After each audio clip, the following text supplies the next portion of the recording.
The W12 is dead. Long live the turbocharged V8 hybrid. But before you all start crying over your flying bees, this is the most powerful production Bentley ever. And it might also be one of the most fun. Oh my God, I'm just playing with them now, yeah. Oh my God, what she's saying, say it loud, yeah. I can't respect it, I'm in the gym, but I am not flexing. Came from a Ford, I'm needing a Lexus. Shooting like Luke, I told him I'm next.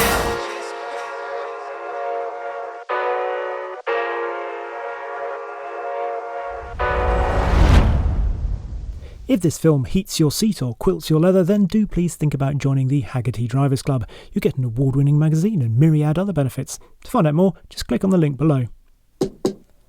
Now, the sharp-eyed amongst you will have spotted that this is a camouflaged prototype of the new Bentley Continental GT, because the final design is yet to be unveiled. However, A, I quite like the disguise, and B, mechanically this is definitely the finished, fully working hybrid article, as I shall now demonstrate. And away we go.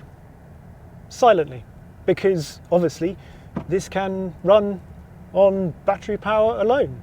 In fact, up to 100 miles an hour and 75% throttle for anything up to, well, 50 miles apparently. But that's not really why we're here. So let's pop it into sport. There are actually 4 different driving modes: Bentley, which is the default setting, Comfort, Custom, and the one we're really interested in today, Sport. The weather here today has been changeable, I think it's fair to say. 1 minute it's beautiful sunshine, the next minute it is, well, lashing it down. It's a fabulous place, this, the Park Moto Castelloli. I've always wanted to come here. I've seen so many images of cars here, but never driven around here before. And it's great, there's so much elevation change in it. Tucked away to the west of Barcelona, the circuit is 2.5 miles long and has a figure of 8 configuration like Suzuka, with this rather spectacular bridge. As soon as the V8 comes to life, it's instantly obvious just what a good sounding car this is.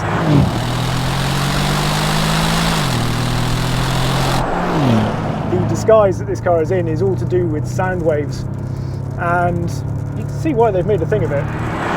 We've got just a few laps today to try this pre-production prototype out, and it is quick though, instantly. So I think we better explain just how much power this has got.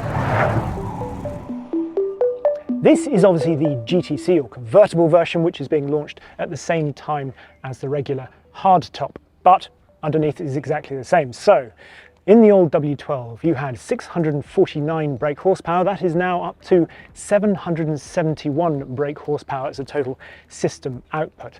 Torque, that's also up from 900 newton meters to 1000 newton meters, which is 664 pounds-feet up to 737 pounds-feet of torque, if you like your numbers in imperial.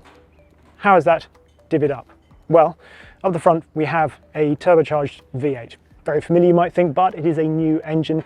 So we've still got twin turbos, but they're now single scroll turbos, because obviously you've got the electric system which can infill the torque. You've also then got no cylinder deactivation because, again, we have the electric motor to take up the slack. That motor sits between the engine and the 8-speed dual clutch transmission gearbox. Moving down to the back, we then have a 25.9 kilowatt hour battery sitting over the rear axle. So although the weight has obviously increased overall, it's a delta of just under 200 kilos, but the distribution is much better, now being a perfect 50-50 over the car. There are no MPG claims yet, but Bentley has trumpeted a tiny emissions figure of just 36 grams per kilometre of CO2, which is slightly less than the old W12's 311.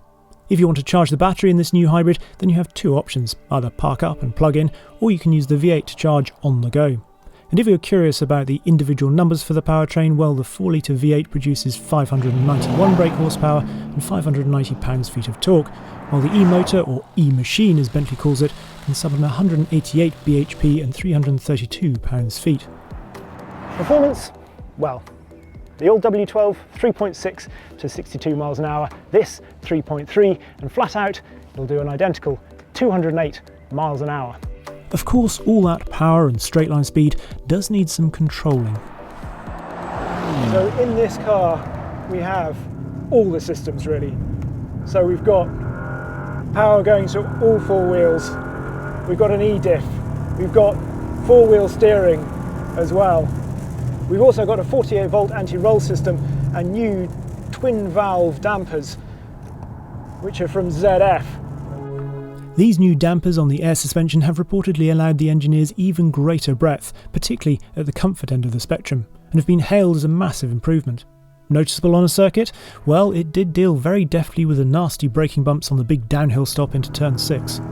But really, the whole dynamic package starts, well, more at ground level.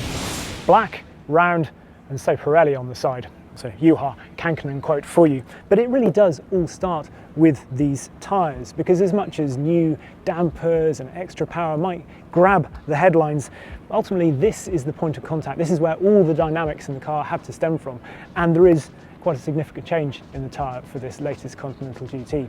Why? Well, we've obviously got that much lower grams per kilometre of CO2 that they want to achieve. This has got lower rolling resistance numbers that it wants to hit. There's also in here, you can see the foam, and there are some letters on the side which say PNCS, which even I can guess is Pirelli Noise Cancelling System. There's also elect, because it has to deal with the extra sort of torque, high torque from the electric powertrain. So all in all, this is a tyre which is perhaps focused, well, slightly less on outright dynamics. So they have to build all that into it when they're designing the rest of the car around this. So how does the dynamic package on these more eco-friendly 22-inch tyres come together on a track? I always think one of the big things with these hybrid systems is actually whether you can notice them working away. Now obviously you notice the instant response, but it does feel a nice natural car. What's obvious straight away though is how playful this is. This is the most playful Continental GT I've ever driven. They can now send 20% more torque to the rear 20% more of the time, and it just feels nicely playful. There's certainly none of that impression of it sort of just wanting to push on at all. We've obviously got the extra torque going to the rear. The steering is also really nice, better than any Continental I've driven before in terms of its weighting. It just feels natural. It's still obviously relatively light because this is a Bentley. You don't want it being demanding to drive. It's a much purer feel to the steering in this. Turn in here and just sort of through momentum and power. We've got it in dynamic mode at the moment, but previously with all the weight in a Continental GT you'd be thinking, oh, I don't like this moving around that much. This slides nicely. They've also got greater control in the anti-roll system and the way they can shift the torque around. So that's the torque of the anti-roll system, the 48 volt anti-roll system, in terms of supporting the car in the corners in different ways and making it more playful, supported where it needs to be, but then equally having the roll where you want it. It's so clever, all the systems they have to deal with. And I think they've benefited from the fact that although this is totally new in terms of its powertrain, actually the chassis, a lot of it is carryover. So they've just been able to hone it and actually progress with stuff that they already know well. Now, talking of past Continentals, sort of, I really just wanted an excuse to show you this beautiful R-Type Continental. In the early 50s, when this was built with coachwork by H.J. Mulliner, this was the fastest four-seater in production in the world. It was also the inspiration for VW when it bought Bentley for £479 million in the late 90s. The resultant Continental GT, launched in 2003, duly transformed the company, with annual sales going from 414 in 1998 to 7,500 in the first year of Conti GT production. And it's still important 20 years later. It may only be the second best selling after the Bentayga now, but still 1 in 3 Bentleys sold as a Conti GT. It's just beautiful, isn't it? So is this a worthy next step in the Continental GT story? Well, it's certainly entertaining, all the way to the lock stops if you turn everything off, which I'm sure owners will do most days. Do I miss the W12? Right now? Absolutely not. This is a big, heavy car now. and it has a plethora of systems on it, as we've discussed, but they've made it feel remarkably natural, given that it has 2 different power sources, it can torque vector, it's got the e-diff, all these things, but they've made it so that it's just actually quite simple and intuitive to drive in a way that's fun. But will other people miss it on a less objective level? Kudos, one of those sort of irritating, intangible things. How much does it matter having that number 12 on a badge? Because, well, objectively, the V8 version of the Continental GT has been the best for quite some time, yet people have bought the W12 in their droves because, well, it's the top of the tree. 12 means something to people. Now, Ferrari has obviously persevered with 12 cylinders, as has Aston Martin, or it will do, in the DBS replacement with Vanquish later this year, albeit in V configuration instead of W. So, is Bentley going to miss out? Are people going to say, no, I must have these extra cylinders in there for the kudos? Will they perhaps go, no, eco-credentials, that's going to give me kudos amongst my friends? Only time will tell, I suspect, and sales figures. I think perception is probably why Bentley wanted to take the unusual step of showing this car off on a circuit for the first time.